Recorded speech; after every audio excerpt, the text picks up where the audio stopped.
वैसे देखो, ये जो है हमारे पास में मोबाइल फ़ोन है, मतलब बोलने की क्या ज़रूरत है, मोबाइल फ़ोन ही है। और ये है हमारे पास में एक कैमरा।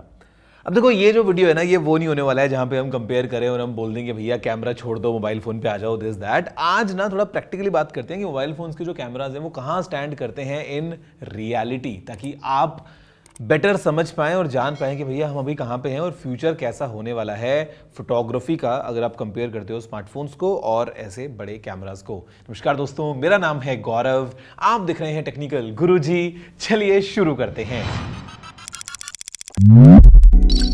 जैसे देखो, याद करो अपने बचपन का वो टाइम, और बचपन का time only if you are 80s and 90s kid. अगर आप जेन जी हो तो शायद आपके बचपन में ये सब नहीं होता होगा, बट हाँ, हमारे बचपन में दोस्तों वी यूज़ टू हैव घर में कैमरा जिसमें वो रोल लगता था और उसमें 36 फ़ोटोज़ आती थी। अब भाई कोई फंक्शन हो गया है, कहीं अगर बाहर जा रहे हैं घूमने के लिए या दिस दैट, तो वो कैमरा लेके ट्रैवल कर रहे हैं। कोडेक का कैमरा है, याशिका का है, ओलंपस का है, वो सब कैमरा उस टाइम पे हुआ करते थे। एंड फ़ोटोज़ खींची हैं, वो रोल जो है वो आके बाद में डेवलप करवाया और वो 36 फ़ोटोज़ हमको मिल गई। उसमें सब कुछ अच्छी आती थी, कुछ नहीं आती थी, बट दैट्स ऑल। उस टाइम पे ना, मतलब मैं बोलूँगा लेट 90s या अर्ली 2000s का जो टाइम था, इंडिया में एक चीज़ पॉपुलर हो रही थी, वो थी डिजिटल कैमराज।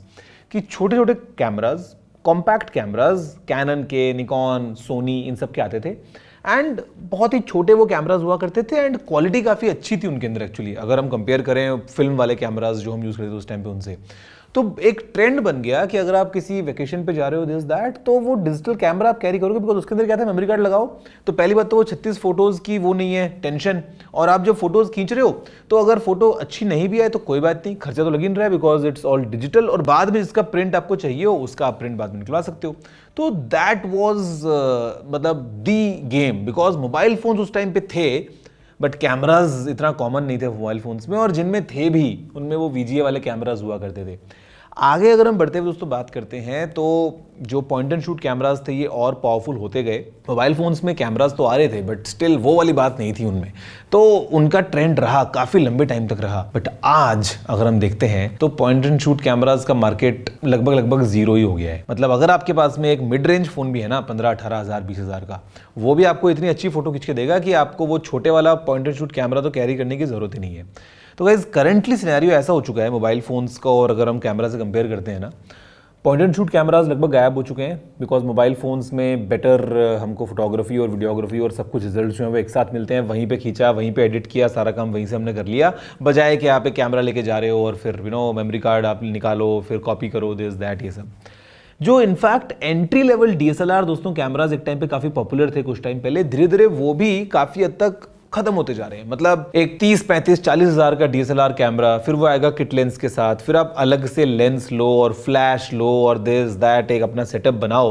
उससे बढ़िया तो आपने अगर एक आईफोन लिया है या आपने एक अच्छा मोबाइल फ़ोन लिया है और आप जानते हो कि भैया आप कैसे फ़ोटोज़ खींच के कैसे कंपोज कर रहे हो उनको, रॉ फोटोज़ वगैरह यूज़ कर रहे हो, तो स्टिल उससे भी हम आगे निकल गए हैं in terms of in fact video and all that. अब लेकिन दोस्तों सवाल आता है, वो आता है, ये फ्लैगशिप फोन हो गया है हमारा, मैं बोलूंगा one of the best smartphone camera phones, Vivo का X100 प्रो। यहाँ पे ये हो गया है सोनी का, फॉर एग्जांपल ये वाला है A7R5, सोनी का एक बहुत अच्छा कैमरा है, mainly focused for still photography, videos वगैरह भी रिकॉर्ड करता है, but R series is mainly for photos. And यहाँ पे ये लेंस लगाया हमने 24-70 mm का। इनका कंपैरिजन कैसे बनता है, तो वैसे देखो, मैं एक ऑनेस्टली आपको अगर जवाब दूं, अगर हम केवल और केवल प्राइस के पॉइंट ऑफ व्यू से देखेंगे कि ये फ़ोन कितने का है, 90-95 हज़ार का है, ये कैमरा कितने का है भैया, कई लाख का कैमरा है, और फिर लेंस वेंस जोड़ोगे तो ये मतलब लेट से 3-4 लाख 5 लाख का सेटअप बन गया है। प्राइस के हिसाब से तो भैया देखो, लाख रुपए के अंदर अगर आपको ये जो फोटोज़ दे रहा है वो फोटोज़ बहुत अच्छी दे रहा है, लेकिन क्या ये इसको रिप्लेस कर सकता है?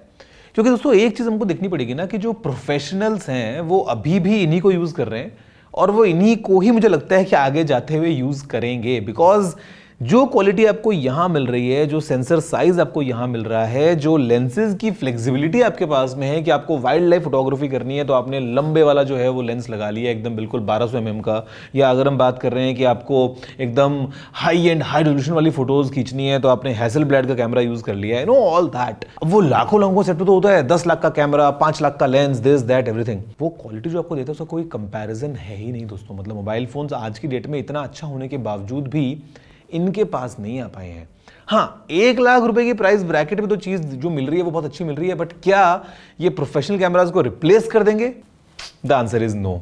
और आने वाले टाइम में भी देखो, हम देख रहे हैं कि सेंसर में डेवलपमेंट हो रहे हैं और एआई आ रही है, कंप्यूटेशनल फोटोग्राफी एनहांस हो रही है, पेरिस्कोप वाला मैकेनिज्म आ गया है एंड ऑल दैट। तो ये आगे तो जाएगा, बट कभी इस लेवल पे पहुंच पाएगा कि नहीं, थोड़ा कहना मुश्किल भी है। और मैं बोलूंगा कि काफी ज्यादा मुश्किल होगा इन कैमराज को बीट कर पाना मोबाइल फोन्स के लिए। ये ऑनेस्ट मेरा अभी इस टाइम पे आंसर है। और आप किसी भी प्रोफेशनल अगर पूछोगे वीडियोग्राफर से या फोटोग्राफर से, तो वो हमेशा यार यही कैमराज के लिए आपको बोलेंगे। मतलब आप सोचो ना कि कैजुअल फुटेज के लिए आज लोग आईफोन वगैरह यूज कर लेते हैं शादियों वगैरह में, ठीक है, गिम्बल पे लगाया और थोड़ा वीडियो वगैरह बना लिया, but only for the social media यार, not for a pro grade setup.